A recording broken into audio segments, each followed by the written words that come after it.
एक बाल ग्वाल रोजाना अपनी गायों को जंगल में नदी किनारे चराने के लिए ले जाता था। जंगल में वह नित्य प्रतिदिन एक संत के यौगिक क्रियाकलाप देखता था। संत आंखें और नाक बंद कर कुछ यौगिक क्रियाएं करते थे।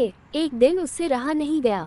उत्सुकतावश उसने संत से यौगिक क्रियाओं के बारे में पूछ लिया। बाल ग्वाल के सवाल पर संत ने जवाब दिया कि वह इस तरह से भगवान से साक्षात्कार करते हैं।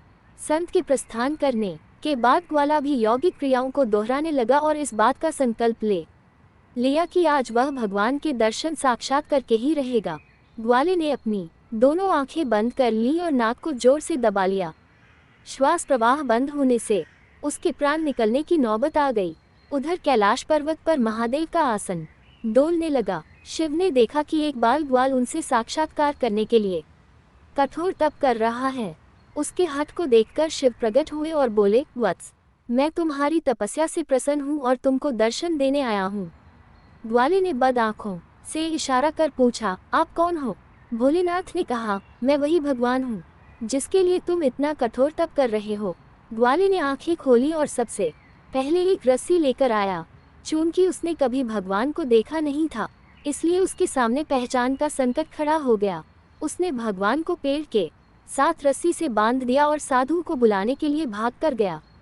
संत तुरंत उसकी बातों पर यकीन करते हुए दौड़े हुए आए, लेकिन संत को कहीं पर भी भगवान नजर नहीं आए। संत ने बाल ग्वाल से कहा, मुझे तो कहीं नहीं दिख रहे। तब ग्वाले ने भगवान से पूछा, प्रभु, आप यदि सही में भगवान हो तो साधु महाराज को देख क्यों नहीं रहे हो? तब भगवान ने कहा, जो भक्त छल कपट रहित सच्चे मन से मुझे याद करता है, मैं उसको दर्शन देने के लिए दौड़ा चला आता हूँ। तुमने निश्चल मन से मेरी आराधना की, अपने प्राण गांव पर लगाए और मेरे दर्शन का दृढ़ संकल्प लिया, इसलिए मुझे कैलाश से मृत्युलोक में तुमको दर्शन देने के लिए आना ही पड़ा। जबकि साधु के आचरण में इन सभी बातों का अभी अभाव है। वह रोजाना के क्रियाकलाप करते हैं, लेकिन उनके मन में अभी भटकाव है, इसलिए मैं तुमको तो दिखाई दे रहा हूँ, लेकिन संत को नहीं। वीडियो अच्छी लगी हो तो चैनल को सब्सक्राइब कीजिए।